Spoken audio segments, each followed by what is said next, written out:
You're throwing away everything we built for you." My father's voice echoed through our family's Manhattan penthouse, sharp with disappointment. "A farmer? Have you lost your mind, Alexander?" I stood by the floor-to-ceiling windows, looking out at the city sprawl below. Behind me, my entire family had gathered for what they thought would be a celebration of my acceptance to Harvard Business School.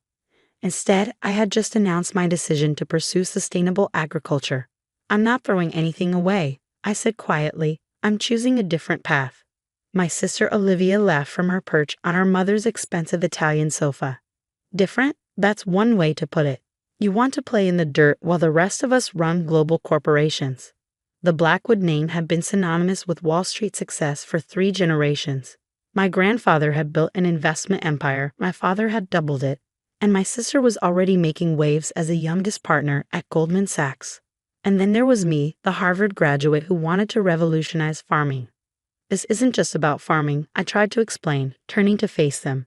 "It's about developing sustainable agricultural technologies that could help solve global food security issues.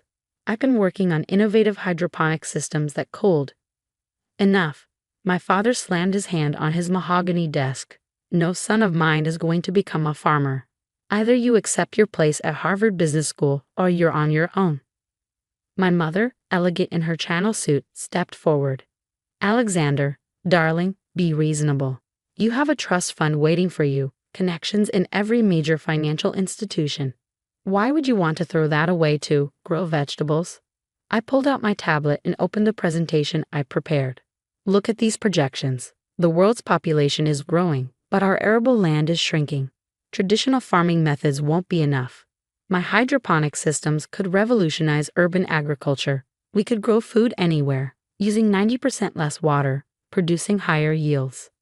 "Oh, stop it with your plants and water systems," Olivia interrupted, rolling her eyes. "You sound ridiculous. Just admit you're having some sort of quarter-life crisis and get over it." My father stood up, straightening his custom-made suit. "Here's what's going to happen. You're going to call Harvard tomorrow, accept your place in the business school, and we'll pretend this foolish farming notion never happened." I took a deep breath. No. The silence that followed was deafening. "What did you say?" My father's voice had dropped to a dangerous whisper. "I said no. I'm not going to Harvard Business School. I'm going to pursue my vision for sustainable agriculture." My father's face turned red. "Then get out. Don't expect a penny from this family. Your trust fund, your allowance, your apartment, it's all gone.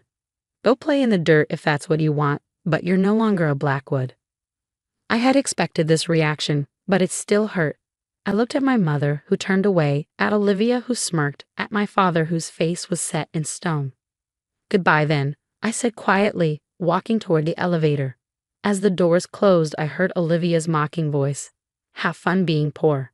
That was 5 years ago. I left the penthouse that day with nothing but my savings from my summer internships, about $50,000 I'd kept in a separate account. It wasn't much by Blackwood standards, but it was enough to start. I rented a tiny studio apartment in Brooklyn and began working on my prototypes. During the day, I consulted for small organic farms, learning everything I could about practical agriculture. At night, I refined my hydroponic systems, developing new technologies that could dramatically increase crop yields while minimizing water usage. The first year was brutal. I ate ramen noodles, worked 18-hour days, and dealt with countless failures. My family had cut me off completely. Even my Christmas card was returned unopened.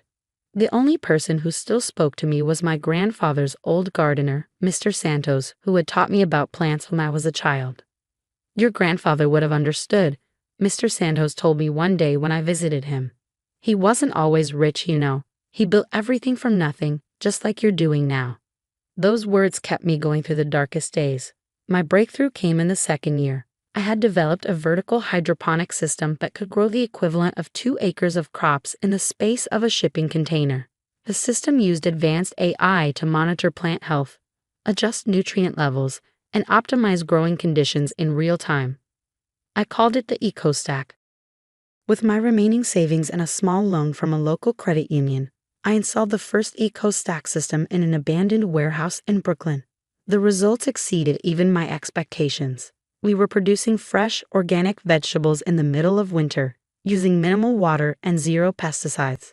Local restaurants started noticing. Orders began coming in. Small at first, then larger. Word spread about the warehouse farm producing the best vegetables in New York.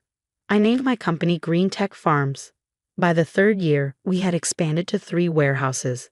My innovative growing systems were attracting attention from sustainability experts and environmental organizations. A feature at National Geographic called Green Tech Farms, the Future of Urban Agriculture. Then came the turning point.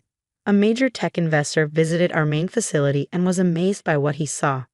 "This isn't just farming," he said, walking through rows of perfectly grown vegetables suspended in my hydroponic systems. "This is agricultural technology at its finest." 2 weeks later, Green Tech Farms received its first major investment, $25 million to expand our operations.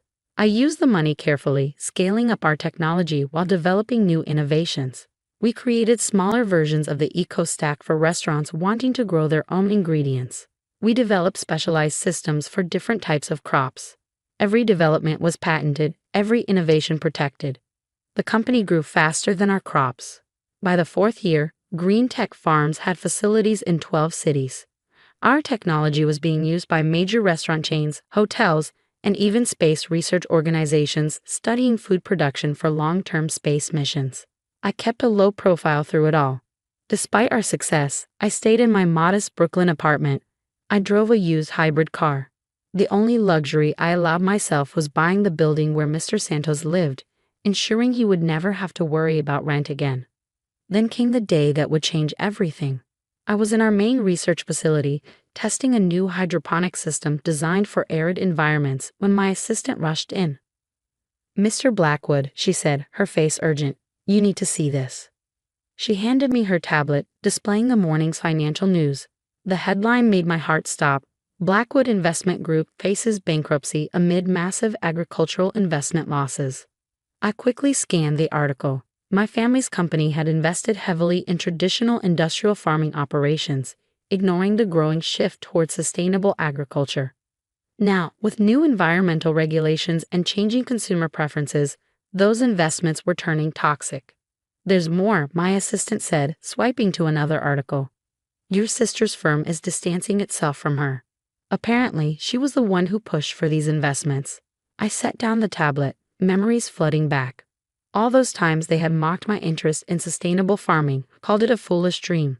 Now their old-school approach to agriculture was destroying everything they had built. My phone buzzed, a number I hadn't seen in 5 years. "Mother." "Alexander." Her voice had lost its usual polish. "We need to talk."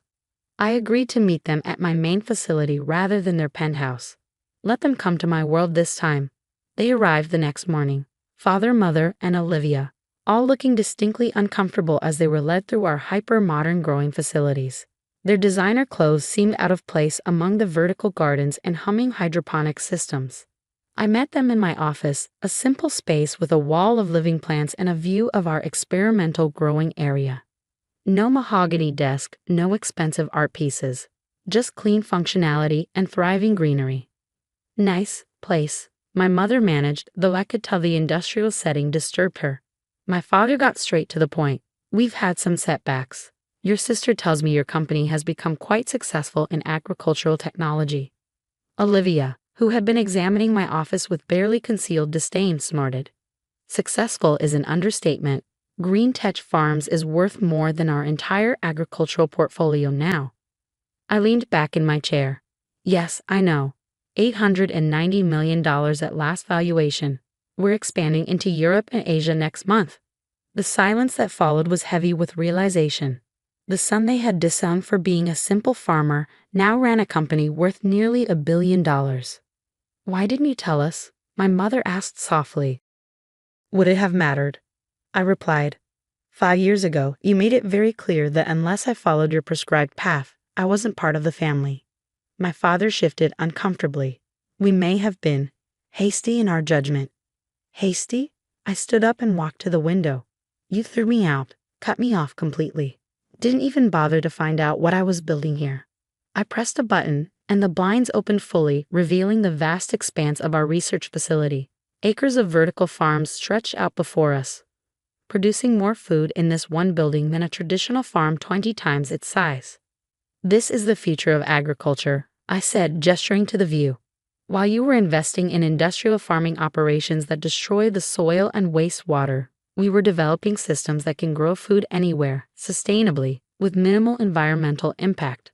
Olivia stepped forward. That's actually why we're here. We need a bailout? I finished for her. You want me to rescue the family company from the crisis you created? She had the grace to look embarrassed. We're prepared to offer you a fair deal. Your company would absorb our agricultural division, and in return. No, the word came out sharp and final. No, my father's face reddened. You let your family's company collapse? I turned to face them fully. The Blackwood Investment Group isn't my family's company. You made that very clear 5 years ago. Green Tech Farms is my company, built without your money, your connections, or your support. But we're family, my mother pleaded. Family? I laughed softly. Family supports each other. Family believes in each other. Family doesn't disown someone for following their dreams. I walked to my desk and pressed the intercom. Sarah, please bring in the reports. My assistant entered with a stack of folders, distributing them to my stunned family members. These are detailed analyses of your agricultural investments, I explained. As you'll see, most of them are unsustainable, both environmentally and financially. However, I paused, letting the moment stretch. I'm willing to help. Their heads snapped up simultaneously. Not with a bailout, I continued. But I'll offer this. Green Tech Farms will selectively acquire the viable properties from your agricultural portfolio at fair market value. We'll transform them into sustainable operations using our technology.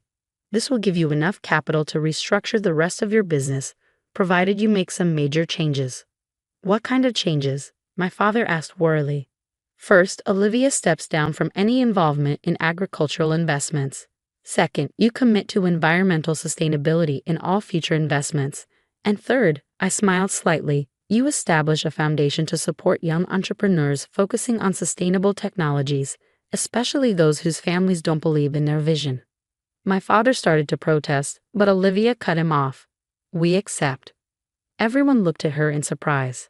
He's right, she said quietly. We were wrong. All of us. We were so convinced we knew everything about success that we couldn't see the world changing around us. While we were clinging to the old ways, Alexander was building the future. My mother wiped away a tear. We're so sorry, Alexander. We should have believed in you. I'm not looking for apologies, I said firmly. I'm looking for change. Real change, not just words. Over the next 6 months, Green Tech Farms absorbed and transformed the viable parts of Blackwood's agricultural holdings. We converted failing industrial farms into state-of-the-art sustainable operations. The Blackwood Future Innovation Foundation was established, providing grants to young entrepreneurs focused on environmental solutions. My family's company survived, though significantly humbled. Olivia found a new path, eventually joining Green Tech's board as our sustainability compliance officer, after completing an extensive environmental science course, of course. Today, Green Tech Farms is valued at over $2 billion, with operations on 4 continents. We're leading the revolution in sustainable urban agriculture, proving that you can feed the world without destroying it. My father still struggles to understand why I keep my modest apartment in Brooklyn instead of moving to a penthouse.